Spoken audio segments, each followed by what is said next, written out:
रहे हैं। Isfahan कासगान highway पे भी हाई वैल्यू टारगेट्स को टारगेट किया जा रहा, they have been taken out. और वैसे आईआरजीसी ने कहा कि हमने अर्श जो लॉन्ग रेंज ड्रोन है हमने इसको दागा है, और अब की बार आर्मी का logistics centre in Tel Aviv is the target. मैंने कहा अब की बार सारे कर ले, जो ये रह गया था चलो ये भी पूरा कर लो। कौम और अराक में अभी बहुत ज्यादा लड़ाई चल रही है because both are industrial zones, और यहाँ ये मिसाइल बनाने की फैक्ट्रियाँ, लोहा बनाने की फैक्ट्रियाँ, मिसाइल के लिए जो स्पेशल लोहा बनता है उसको बनाने की फैक्ट्रियाँ, दे हैव बीन टारगेटेड। अब 15 पॉइंट का एजेंडा जो था ये ईरान ने फॉर्मली अनाउंस किया, जी हमने काइंड ऑफ रिजेक्ट कर लिया। अराक भी हिट हुआ है, और इनका कुंदाब जो है again hard nuclear water complex, ये हिट हुआ है, बोथ हैव बीन हिट। कोई कैजुअलिटी या कोई रेडिएशन लीक की बात नहीं है। यहाँ एक हिजबुल्लाह का एक और कमांडर कोई मारा गया है। जुलानी साहब कह रहे हैं कि भाई ईरान ने उन्हें कहा है कि तुम्हारे यहाँ फोर सीजन्स होटल, तुम्हारा प्रेसिडेंशियल पैलेस, या तुम्हारे कोई भी ऐसी होटल जहां शेरेटन जैसे, they are all legitimate targets, क्योंकि अमेरिकन वहां रुक चुके हैं या रुक रहे हैं या रुकते थे। तो अमेरिकन ने अगर वहां रुका तो वो तुम्हारा लेजिटिमेट टारगेट बनेगा, इंक्लूडिंग योर प्रेसिडेंशियल पैलेस। तो this is what we are looking at this. बाकी एक और कमांडर मारा गया भाई, इसका नाम है ब्रिगेडियर अमीर मोहम्मदी। ये आईआरजीसी का कमांडर है, अल्लाह ब्रिगेड का। अल्लाह ब्रिगेड के कमांडर अल्लाह के पास निकल गए। चलो जी, ये भी बढ़िया हो गया। ये जो चाइनीज मैसेज को बैक किया है, इनके मिसाइल इन पे फट रहे, तो हमने बात की थी। और यहाँ इस्फहान में कोहिस्तान के आसपास भी कुछ मिसाइल सिटीज हैं जिनको टारगेट कर रहे हैं, और ये कह रहे कि भाई अगर हम, ईरान कह रहा अगर हम पे हमारे ऑयल पे अटैक किया हम पूरे गल्फ का ऑयल चला लेंगे, राइट। तो their tendency does not go. Cuba को लेके भी मार्को रूबियो ने एक बयान दिया है कि भाई क्यूबा या तो सरेंडर करेगा या डील होगी, नहीं तो क्यूबा के साथ भी वही होगा जो वेनेजुएला के साथ हुआ।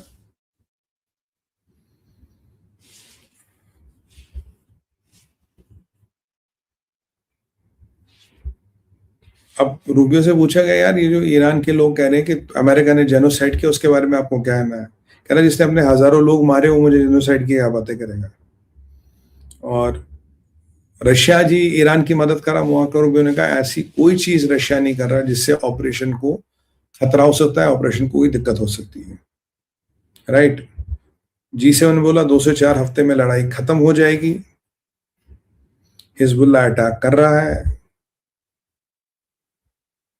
यूएस के फोर्सों को अटैक किया है कुवैत में। ट्रम्प कह रहे हैं कि we are waiting and watching, हम देख रहे क्या करना है क्या नहीं करना है। लेबनान से बैलिस्टिक मिसाइलें आ रही है साहब। येलो की एक प्रोडक्शन फैसिलिटी जो थी उसको ध्वस्त कर दिया गया है। उसके अलावा जो हमारे पास अपडेट है वो ये है कि ये nuclear city are a bit of a problem which needs to be tackled. ये लंबी लड़ाई चलेगी, दुनिया में के तेल की कीमतें बढ़ेंगी। लेबनान में भी टनल्स मिली एज यूजुअल आर पार की।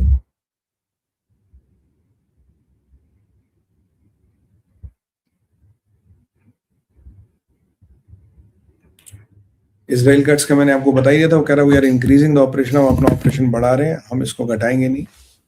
और अगर मैं आपकी हम बात करूं Qatar, UAE, they are all willing to, Qatar को छोड़ के UAE and Saudis are willing to join this alliance, क्योंकि अगर अलायंस नहीं है तो उसको ज्वाइन किसको करेंगे? अरे जी हम अलायंस को ज्वाइन करने को तैयार है। पाकिस्तान ने अपनी ऐसी जैसी कर ली, पर मैं आपको बताऊं इनकी missile cities is still a bit of a concern, क्योंकि lot of them are much deep into the mountains. But एक एडवांटेज मिसाइल सिटी में, if you hit it once, बाकी मिसाइल अपना काम खुद कर देते हैं, वो सारे फट जाएंगे और वो सारी कहानी वहीं खत्म हो जाएगी। सो अब मेरा असेसमेंट क्या जी वॉर का, देखो भाई मुझे लगता है कि ये वॉर शुरू होने वाली है, 6 अप्रैल तक ये नहीं रुकेगा, उससे पहले he will do something, he is fully competent of doing something, don't under estimate him. और चाइनीज शिप्स को टर्न करने का मतलब है कि अब किसी के हाथ में स्ट्रेट ऑफ हॉर्मुज़ नहीं, it is anybody's game. Basically जो दिनचर्या वाला काम है ना बॉम्बिंग वगैरह का, वो हो रहा है, वो इसराइल भी कर रहा है, अमेरिका भी कर रहा है।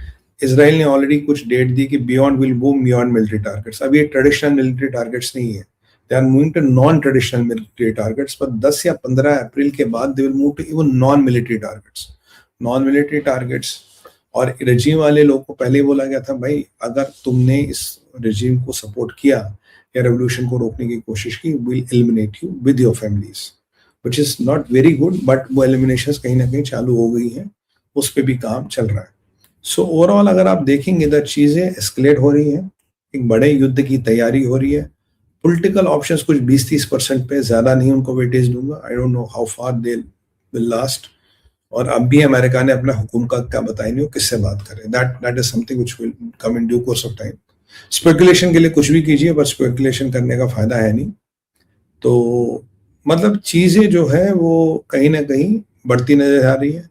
और क्या सुमित भाई, मार्को रूबियो सच कह रहा, मार्को रूबियो 100% झूठ कह रहा है, 100%।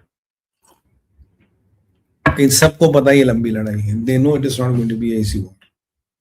हाँ, unless and until American generals have a plan which I cannot think of, obviously I cannot think of that, but हमारे यहाँ भी बहुत से लोग वो भी नहीं सोच पाते हैं, बट उन्हें ये जरूर पता कि यूरेनियम किसी को नहीं मिला। तो चलिए कोई बात नहीं है। तो भाइयों, युद्ध की तैयारी हो रही है, 70-70-30, 70% युद्ध होगा, 30% युद्ध नहीं होगा। इसराइल तैयारी कर रहा है, पूरा गल्फ तैयारी कर रहा है, अमेरिका तैयारी कर रहा है, they got their things in place, but they are making sure तो वो ईरान को ये पता ना लगने दे कि उनका मेन ऑब्जेक्टिव क्या है। ट्रम्प 10 दिन का वेट नहीं करेगा, Trump will hit them before that, और ये एक डिसाइसिव ब्लो होगा। इससे इनकी काफी कमर टूटने वाली है और इनको बहुत नुकसान पहुंचने वाला। That is what I think is going to happen. बाकी यहाँ तब तक लेबनान में काफी काम हो जाएगा। लेबनान के लिए 4.5 लाख रिजर्व जो बुलाए थे, लेबनान में उन्होंने हार्डली 1 लाख डिप्लॉय किए, बट लेबनान में अनफॉर्चुनेटली इसराइलियों के लिए कैजुअलिटीज आनी शुरू हो गई, जो ग्राउंड ऑफेंसिव में होता है। ग्राउंड ऑफेंसिव में कुछ आइलैंड्स को और कुछ पोर्ट्स को कवर करके you should be able to have a good control of Strait of Hormuz. और इसराइल आपके लिए गंदा काम कर ही रहा है। They are taking out the enemies, they are taking out the elements which are going to interfere with the new dispensation और अरेंजमेंट जो भी बनेगा।